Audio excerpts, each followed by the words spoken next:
এই হাদিসের রাবি হচ্ছেন নুমান ইবন বশির ইবন সাআদ ইবন সালামা আল আনসারি রাদিয়াল্লাহু তাআলা আনহু। নুমান ইবনে বশির রাদিয়াল্লাহু তাআলা আনহু মূলত তিনি এই হাদিসের রাবি।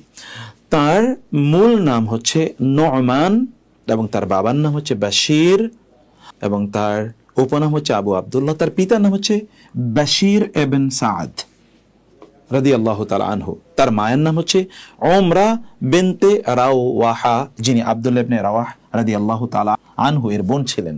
তার জন্ম হচ্ছে হিজরতের পর আনসারদের ঘরে ইসলামের প্রথম সন্তান। রাসূলুল্লাহ সাল্লাল্লাহু আলাইহি ওয়াসাল্লাম যখন হিজরত করে যান, আনসারদের ঘরে সর্বপ্রথম যে সন্তান জন্ম হয় রাসূলের হিজরতের পর, তিনি হচ্ছেন নুমান ইবনে বশির রাদিয়াল্লাহু তাআলা আনহু। ইসলাম গ্রহণ তিনি কবে করেছেন? রাসূলুল্লাহ সাল্লাল্লাহু আলাইহি ওয়াসাল্লামের ইন্তেকালের পর তিনি সর্বপ্রথম আবু বকর রাদিয়াল্লাহু তাআলা আনহু এর খেলাফতের উপর বায়াত গ্রহণ করেন। আসলে তিনি তো ইসলাম গ্রহণ করেছেন, আমরা জানি রাসূলুল্লাহ সাল্লাল্লাহু আলাইহি ওয়াসাল্লামের প্রতি ইসলাম গ্রহণ করেছেন তার পিতা নুমান ইবনে বশির রাদিয়াল্লাহু তাআলা। কিন্তু তার জীবনের খুবই গুরুত্বপূর্ণ একটি ঘটনা হলো, যখন রাসূল সাল্লাল্লাহু আলাইহি ওয়াসাল্লাম ইন্তেকাল করেন, তখন আবু বকর রাদিয়াল্লাহু তাআলার কাছে যারা বায়াত করেন, তন্মধ্যে নুমান ইবনে বশির রাদিয়াল্লাহু তাআলা আনহু তিনি সর্বপ্রথম আবু বকর রাদিয়াল্লাহু তাআলা আনহু এর উপর তিনি কি আবু বকর হাতে তিনি বায়াত করেন। তারপর হচ্ছে কি নুমান ইবনে বশির রাদিয়াল্লাহু তাআলা আনহু এক পবিত্র পরিবেশে বড় হয়েছিলেন, যা তার জীবনে বড় ধরনের প্রভাব ফেলেছিল। জন্ম এবং মৃত্যু। তিনি জন্মগ্রহণ করেছেন হিজরতের 14 মাস পর। তিনি মদিনার আনসার মুসলমানদের মধ্যে সর্বপ্রথম জন্মগ্রহণকারী সন্তান। রাসূলুল্লাহ সাল্লাল্লাহু আলাইহি ওয়াসাল্লাম ইন্তেকালের সময় তিনি 8 বছর 7 মাস বয়সের বালক ছিলেন।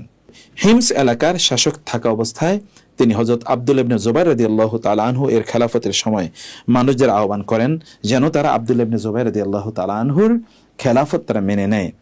এটি যখন তিনি হিমস, ইরাকের একটি বিখ্যাত অঞ্চল, এই অবস্থায় সেখানে তিনি শাসক, মানে সেখানকার তিনি গভর্নর অবস্থায় তিনি ছিলেন।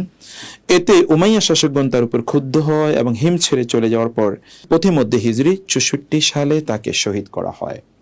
অতএব নুমান ইবনে বশির রাদিয়াল্লাহু তাআলা আনহু তিনি মূলত শাহাদাত বরণ করেন বিদ্রোহীদের হাতে। হাদিস শাস্ত্রে নুমান ইবনে বশির রাদিয়াল্লাহু তাআলা অবদান কি ছিল? নুমান রাদিয়াল্লাহু তাআলা আনহু রাসূলুল্লাহ সাল্লাল্লাহু আলাইহি ওয়াসাল্লামকে পেয়েছেন খুব ছোটবেলা থেকেই।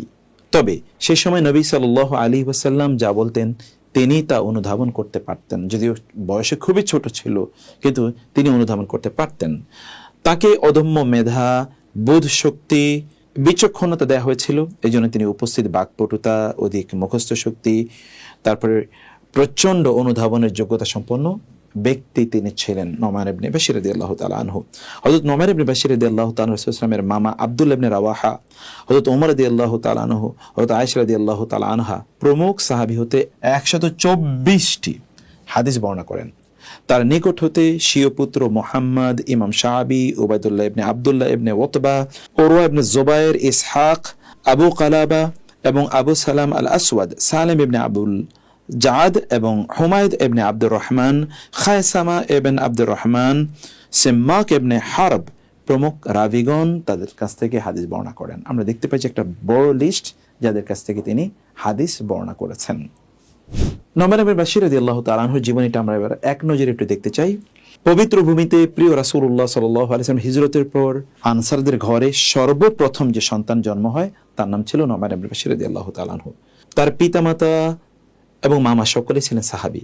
কতই না সম্মানিত একটা বংশ, যিনি শিশুবেলায় রাসূলুল্লাহ সাল্লাল্লাহু আলাইহি ওয়াসাল্লামের তাহনিকের সম্মান অর্জন করেছিলেন। কি সৌভাগ্য তার! তাহনিক মানে কি? এর আপনি দেখতে পাচ্ছেন, তাহনিক হচ্ছে শিশুর মুখে খেজুর চিবিয়ে দেয়া। ঠিক আপনাদের যদি সন্তান হয়, তাহলে কোনো বড় আলেম, কোনো দিনদার কোনো ব্যক্তির কাছে নিয়ে যাবেন, তিনি তার মুখে একটু খেজুর নিয়ে সেটাকে একটু চিবিয়ে এই সন্তানের মুখে দিয়ে দেবেন। এটাকে বলে তাহনিক, মানে প্রথমে তার মুখে একটু মিষ্টি জাতীয় কিছু দেয়া। এবং এটা কোনো আলেমের মাধ্যমে যদি দেওয়া হয় তাহলে তার কথাবার্তা সুন্দর হবে, তার আচরণ সুন্দর হবে এবং এটি তার পেটে সর্বপ্রথম যে খাবারটি যাবে এটি একদিকে পবিত্র খাবার এবং অন্যদিকে বারাকাপূর্ণ হওয়ার ইনশাআল্লাহ। কারণ কোনো একজন আলেমের মাধ্যমে যদি এটি হয়, কোনো দিনদার যেমন রাসূল সাল্লাল্লাহু আলাইহি ওয়াসাল্লাম করেছেন, তাহলে এটি কল্যাণকর হবে। এই তাহনিক করা এটি খুবই গুরুত্বপূর্ণ। আপনারা এই কাজটি করার চেষ্টা করবেন ইনশাআল্লাহ।